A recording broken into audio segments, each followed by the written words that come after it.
The nurse smiled when she called my name. "Mr. Hale, the doctor will see you now." My pulse was calm. Hands dry. My wife sat beside me, scrolling through her phone, pretending this was just another checkup.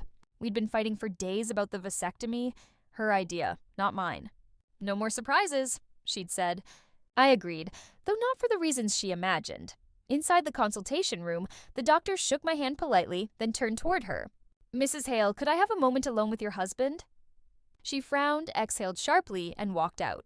Her heels clicked against the tile, a metronome counting down to something neither of us could yet name. When the door shut, the doctor's demeanor changed. His voice dropped low.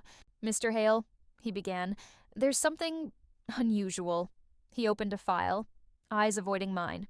"Before performing a vasectomy, we always run a standard analysis. Your results show you're already sterile." For a second, I didn't process it. "That can't be right," I said. "We have a 6-month-old son," he sighed. I repeated the test. "Then I reviewed your medical history. You've been sterile for years. I'm sorry. You deserve to know." The room seemed to disappear. The fluorescent hum, the antiseptic scent, his pitying face. Everything collapsed into a cold, soundless void. He slid an envelope across the desk. Inside were lab reports, timelines, proof too sharp to deny. That night, I didn't shout or confront her. I packed a small bag, left my keys on the counter, and walked out quietly. Just like the doctor suggested, but I didn't leave for good. Not yet. I'd met Claire 8 years earlier at a charity gala. She had a laugh that felt untouched by pain, the kind of sound that disarms you. I was an architect, quiet, deliberate. She was chaos wrapped in charm, luminous, unpredictable. I thought she balanced me. I thought she saw me. When she said she wanted me, I believed her. When she said she loved me, I never doubted. But betrayal changes the way memory works. Suddenly, the past rearranges itself. The extended business trips, the sudden girls' nights. The phone flips screen down after every text. Little details you once brushed aside start screaming. The worst sign wasn't any of that, though. It was when she stopped seeing me altogether, when I became background noise in her life. After that appointment, I verified everything before saying a word. I've always believed in evidence before emotion. I called a friend in the police lab, someone who owed me a favor. I gave him a used baby bottle, a pacifier, and a strand of her hair from a brush. Told him it was for a paternity case. He didn't ask questions. 3 days later, a text arrived. "The child's DNA doesn't match yours." I stared at the message until my vision blurred.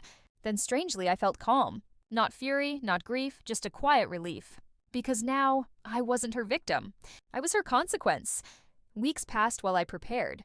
Carefully, methodically. Step 1, I emptied our joint account. Half was legally mine. The rest, payment for silence. Step 2, I contacted my lawyer. Divorce papers citing irreconcilable differences. No mention of the child. No confrontation. Step 3, I requested a notarized copy of my sterility report from the clinic. Proof in my name. Step 4, I waited. When I finally returned home, she looked startled.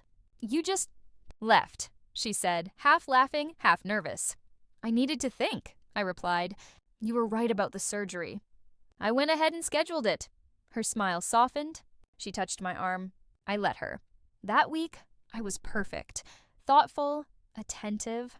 I cooked her favorite meals. Held her close. Let her believe everything was fine.